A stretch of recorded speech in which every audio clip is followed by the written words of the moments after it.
नमस्कार, मैं हूँ मिली और आज मैं जो सीरीज शुरू करने वाली हूँ वो सीरीज है भगवद गीता पर। हाँ, मुझे पता है बहुत सारे लोगों ने, कई सारे धर्म गुरुओं ने, और मैं ये कहती हूँ जो भी सीकर है आध्यात्म का या जो खोजी है, जिसको आध्यात्म के बारे में जानना है, उसने कभी न कभी भगवद गीता जरूर पढ़ी होगी। तो आज मैं ऐसे ही एक टॉपिक को लेके आ रही हूँ कि हमें भगवद गीता सीखने की आवश्यकता क्यों है। जी हाँ, मैं ये नहीं कह रही भगवद गीता पढ़ने की, मैं ये नहीं कह रही कि आप पढ़ोगे आपको पुण्य मिलेगा, मैं ये भी नहीं कह रही कि सबको जरूर पढ़नी चाहिए, पर नहीं, मैं ये कह रही हूँ क्या आवश्यकता है, हम क्यों पढ़ेंगे भगवद गीता। तो ये टॉपिक शुरू होने से पहले मैं आपसे कह दूं, मैंने श्री कृष्ण पे कुछ वीडियोस बनाए हैं। आप हो सके तो मेरी चैनल की प्ले लिस्ट पे जाके आप देख सकते हो। मैंने ईशावास्य उपनिषद को भी इतने ही डिटेल में कवर किया है, तो सेम वीडियोस ईशावास्य उपनिषद के आपको मेरी चैनल पर मिल जाएंगे। तो अब हम शुरू करते हैं भगवद गीता। और अगर आपको मेरा चैनल पसंद आता है, वीडियोस पसंद आते हैं, तो मुझे सपोर्ट कीजिए, लाइक कीजिए, शेयर कीजिए और सब्सक्राइब कीजिए। एक सीधी सी बात है, हम भगवद गीता क्यों पढ़ेंगे? क्या रीजन है भगवद गीता पढ़ने का? क्या आपको ऐसा लगता है श्री कृष्ण ऐसे ही बैठे थे और उन्होंने शांति से अर्जुन को संदेश दे दिया कि ऐसे ऐसे ऐसे ऐसे जिया जाता है, ये लाइफ है, और इसी तरह से आगे बढ़ा जाता है? नहीं, आप समझिए, भगवद गीता, पहले तो नाम समझिए, इसका नाम क्या है, भगवत प्लस गीता। ओरिजिनली मैं इंजीनियरिंग बैकग्राउंड से हूँ, तो मुझे हर बार चीजों को इसी तरह से देखने की आदत पड़ी हुई है। हाँ, मैं जानती हूँ हर चीज तोड़कर समझी नहीं जाती, काफी चीज ऐसी है जो पूरी की पूरी ही समझ में आती है, पर फिर भी जैसे हम भाषाएं सीखते हैं तो भाषाएं बहुत सारे शब्दों का मेल जोल है, इसी तरह से हम अध्यात्म को भी धीरे धीरे बेबी स्टेप लेकर सीख सकते हैं। तो चलिए बेबी स्टेप्स लेना शुरू करते हैं भगवद गीता के। आई होप आपकी और मेरी ये जर्नी बहुत अच्छी हो। चलिए अब समझते हैं भगवद गीता। गीता, बहुत सारी गीता लिखी गई है। जनक ने जो सुनी है अष्टावक्र गीता, बहुत सारी। अष्टावक्र गीता तो खैर काफी पॉपुलर है। फिर ज्ञान गीता है जो ज्ञान देव ने लिखी है। तो ऐसी कितनी सारी गीताएं हैं, नाम बहुत सारे हैं। गीता क्यों? गीता का सीधा सीधा अर्थ ये निकलता है जो गाया गया है, जिसको गाया जाता है। गीत, जो गाया जाता है, गीता का यही मतलब है। पर हम जिस गीता की बात कर रहे हैं उस गीता का नाम है भगवद गीता, और भगवद का सीधा सीधा मतलब होता है सुप्रीम, भगवान, लॉर्ड, गॉड, वो परम तत्व, अर्थात जिस परम तत्व ने गाया है, इसे कहा जाता है भगवद गीता। चलिए आगे थोड़ा और समझते हैं हमें क्यों गीता पढ़नी चाहिए। तो सबसे पहले अगर हम हमारे आदि गुरु शंकराचार्य के बारे में बात करें, तो आदि गुरु शंकराचार्य ने गीता को सोर्स ऑफ नॉलेज बताया है, ज्ञान का केंद्र, सोर्स बताया है, जहां से ज्ञान स्फुरित होता है। बेसिकली वे अद्वैतवाद से उन्होंने बताया था कि सारी चीजें अद्वैत ही है। इसी वजह से उन्होंने ज्ञान योग गीता में प्राइम और सुप्रीम है, ये बताया। एक और हमारे आचार्य रहे हैं जिनका नाम है रामानुजाचार्य। उन्होंने भक्ति योग गीता में सर्वश्रेष्ठ है ऐसा बताया।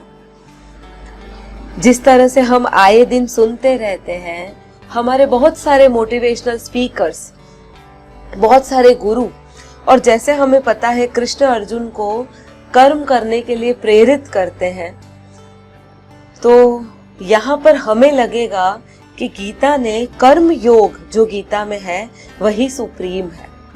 चलिए इसको थोड़ा इजी करके देखते हैं। ज्ञान योग क्यों बहुत ज्यादा इंपॉर्टेंट है? क्योंकि शंकराचार्य जी ने ये कहा था कि अगर आपको नॉलेज है, आपके पास ज्ञान है, तो आपके लिए सारी चीजें क्रिस्टल क्लियर हो जाएगी and you will get what you really want. या फिर वांट नहीं बोलकर मैं ये बोलूं कि जो जिस चीज के लिए आप लायक है वो आपको मिल जाएगा। जिन्होंने भक्ति योग को, रामानुजाचार्य है, वल्लभाचार्य है, जिन्होंने भक्ति योग को सबसे ज्यादा इंपॉर्टेंस दी है, वे कहीं ना कहीं बहुत सेंसिटिव लोग रहे हैं, जिन्होंने प्रेम और भक्ति को सुप्रीम पे रखा है। क्योंकि भक्ति एक ऐसा फोर्स है जो फोर्स आपको ज्ञान की तरफ लेके जाता है। और तीसरा जो मैं कहती हूँ कर्म योग, तो कर्म तभी जब आप कर्म करते हैं, शायद भक्ति को भी कर्म मान ले, तो जो भी आप कर्म करते हैं वो कर्म आपको आपकी इग्नोरेंस, आपकी माया में से आपको मुक्ति दे सकता है। बेसिकली मेरे मत के अनुसार ये तीनों चीजें अलग अलग लेवल पे होने के बावजूद एक ही चीज की तरफ इशारा करती है, और वो है सुप्रीम गॉड।